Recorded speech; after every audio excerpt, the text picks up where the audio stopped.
Docker Compose nos permite ejecutar múltiples containers y además crea una red a la cual pertenecen los containers, donde cada container tiene su propia IP y cada container tiene un hostname. El hostname de cada container va a ser el nombre del contenedor. Entonces, por ejemplo, para pegarle dentro de la red de Docker Compose a un contenedor, puedo pegarle a http el nombre del contenedor y dos puntos el puerto, y con eso, y dentro de la red de Docker, eso se resuelve a la IP de ese contenedor. Entonces, por ejemplo, si tengo un Docker Compose con 4 servicios, donde 2 son una base y 2 son aplicaciones, si desde el contenedor de héroes le quiero pegar al de Postgres, puedo pegarle en este caso para conectarme a la base de datos, Postgres, Postgres porque es el mismo nombre que tiene el contenedor. Si desde héroes le quiero mandar un request HTTP a users, también puedo hacer http users y eso se resuelve a la IP del contenedor de users. Y con el Mongo es también análogo. Entonces tengo un contenedor que se llama Mongo y me puedo conectar a ese contenedor usando el esquema de conexión MongoDB y le pego al domain de Mongo. Que si vamos al ejemplo concreto, tengo un servicio de Postgres que tiene container Postgres, configura ciertas variables de ambiente y además en este caso se está inicializando la base con los scripts que están en esta carpeta. El atributo volumes dentro de la configuración de un servicio lo que me permite es mapear la carpeta del host hacia la carpeta del contenedor. Entonces si yo modifico algo dentro de esta carpeta, también se va a modificar dentro del contenedor porque es como si fuera un symlink. Dentro de este mismo Docker Compose también estoy levantando un pgadmin, que es una aplicación web que me permite administrar el Postgres. Estoy levantando un MongoDB y estoy levantando un Mongo Express, que también es otra aplicación que me permite administrar el MongoDB. Después de eso tengo una aplicación de usuarios en la cual le digo la configuro de forma tal de que use la imagen con este nombre que lo puse yo y le digo que buildee esa imagen a partir de este contexto que es el subdirectorio users y configuro, como les conté antes, la URL de Mongo utilizando el nombre del container, es decir, este nombre de acá tiene que coincidir con el nombre del contenedor y eso me permite hacer que esta aplicación se conecte con el Mongo. Además de eso, mapeo de los puertos del host 8080 se conviertan al puerto 80 de este contenedor. También lo que estoy haciendo en este caso es mapeando la carpeta fuente de los código fuente hacia dentro del contenedor, y como en este caso esta aplicación, este contenedor depende de que se levante el Mongo, lo declaro de esta manera. Es decir, con el depends on lo que hago es que el contenedor de users no se instancie antes que el contenedor de Mongo. Pero como a pesar de que el contenedor de Mongo se instancia y toma un tiempo en inicializarse, lo que hago es reescribo el punto de entrada del contenedor de users, y en este caso para salir del paso le digo que duerma 10 segundos y después haga el start. Y una cosa parecida tengo con esta otra aplicación que es de héroes, y lo que hace es le dice buildearla con la imagen de taller 2 héroes, pero para buildearla usa el Dockerfile que está en esta carpeta, configuro de vuelta la URL del Postgres Y como este servicio de héroes va a usar el servicio de users, de vuelta configuro el domain, el host o el domain de forma tal de que coincida con el nombre de este contenedor. Y también hago un mapeo de volumen de código fuente a código fuente y sobreescribo el, el entry point para que también espere a que termine de iniciar el Postgre y luego lance uicorn corriendo la aplicación y le digo que además use el puerto que está parametrizado a través de la variable de ambiente y un par más de parámetros para decirle que levante modo debug y que escuchen todas las interfaces.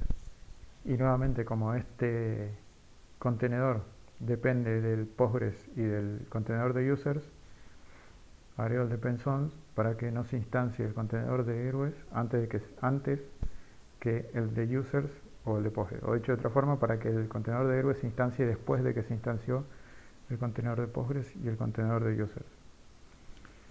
Y esto, si lo queremos ver andando,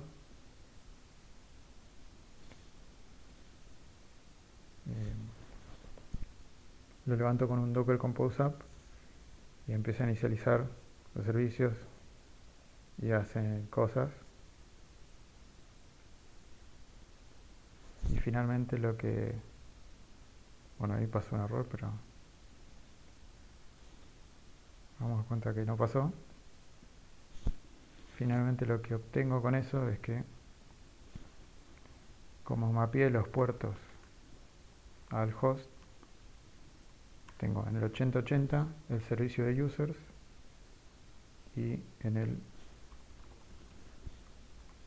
8081 tengo el servicio de héroes. Y como acá también teníamos que el Mongo Express está en el 9002 del host, entonces acá también tengo en el 9002 del Mongo Express. Entonces, por ejemplo, si ahora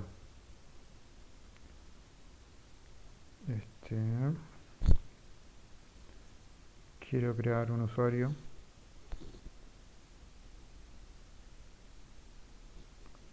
esto me crea un usuario con este ID y con ese usuario ahora puedo crear un héroe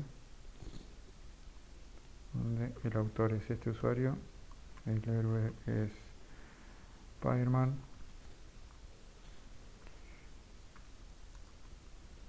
el nombre es Peter Parker, no sé cuántos años tiene Peter Parker, pero debe tener cerca de 20. Y si ahora instancio eso, se creó el héroe Peter Parker que corresponde a ese autor. Si por ejemplo listo los usuarios, puedo ver que tengo a Peter Parker.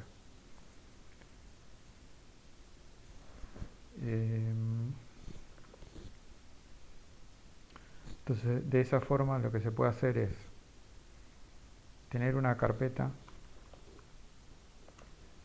en la cual están los repos de users y de héroes, y tengo otra carpeta más de init en la cual tengo el script de inicialización de SQL, que lo único que hace es crear una base de datos. No hace mucho más que eso. Y esta, en particular tengo esta base de datos porque si vamos al Docker Compose, cuando se instancia héroes se está conectando al Postgres, pero además está usando la base de datos héroes. y esa base de datos héroes es justamente la que se crea acá. Entonces, si necesito instanciar, si necesito varias aplicaciones que se conecten a distintas bases de datos, no hace falta levantar, o sea, si necesito 10 aplicaciones que se conecten a un Postgres, no hace falta instanciar 10 contenedores de Postgres. Lo que puedo hacer es instanciar un solo contenedor de Postgres, declarar 10 bases de datos y cada aplicación entra a su base de datos adentro de Postgres. Eh, para el caso del MongoDB, Mongo esto lo hace, como Mongo es más bien dinámico, lo hace automáticamente. Entonces acá cuando le digo conectate al hostname mongo /users, esto ya está instanciando la base de users adentro del Mongo y no necesito hacer ese paso de inicialización. Entonces, esto por ejemplo, si lo vamos a ver a la organización de la materia, tengo el repositorio de users acá, que lo único que hace es casi un hola mundo con ese post nada más. Y tengo acá el de users y el de héroes. Uno es una aplicación Node.js y la otra es una aplicación Python. Ahora, lo que yo quisiera es que si voy cambiando los scripts de inicialización o si voy cambiando la configuración de la integración, también tener un traqueo de eso y tener un versionado de eso. Entonces, para eso, lo que usamos es git submodules, que lo que me permite hacer git submodules es agregar como una especie de symlink, de vínculo simbólico hacia otro repo. Entonces, puedo tener un repositorio que tiene carpetas que están vinculadas a otro repositorio. En particular, no solo a otro repositorio, sino que a un commit adentro de otro repositorio. Y esa configuración o esos vínculos se manejan simplemente con un archivo que se llama git, que se llama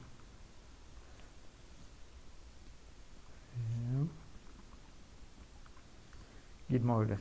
O sea, la forma interna que usa Git para manejar esto es simplemente poner usuario, poner cada carpeta asociada a un repo y después internamente en algún otro lugar maneja el commit al que se está apuntando.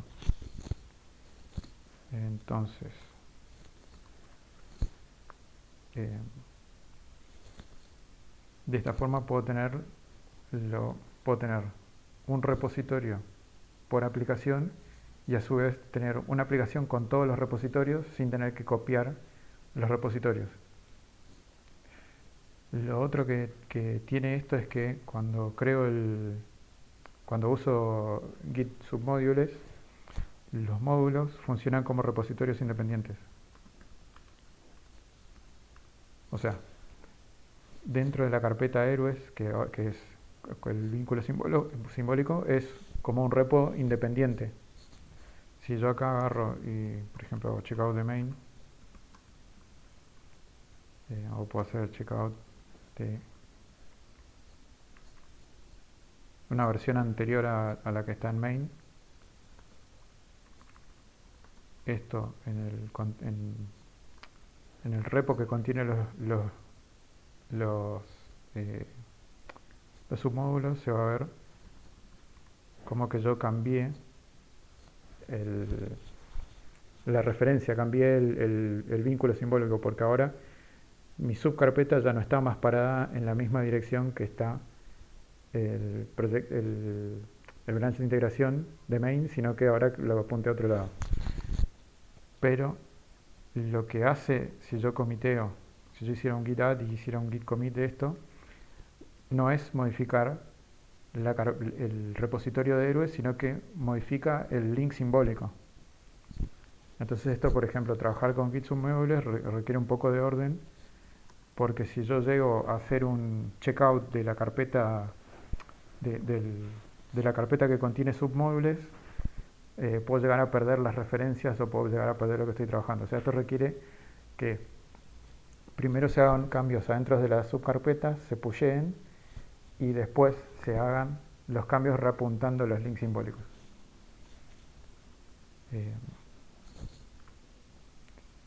Y eso nos permite, por ejemplo, con lo que vimos hasta ahora, es que puedo tener un repo por app siguiendo los preceptos de la metodología de 12 Factor App en particular. A pesar de que tengo un repo por app, puedo tener un repo con todas las aplicaciones. Como tengo configuración por environment, eso lo que me permite hacer es reapuntar todas las URLs en la configuración del Docker Compose, como lo estoy haciendo acá. Y como también las aplicaciones son autocontenidas y vendían a través de puertos, puedo hacer los mapeos de puerto entre entre host y el sistema de Docker.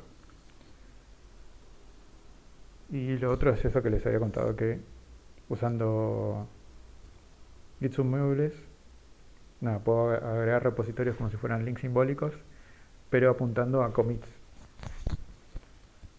Y eso es todo.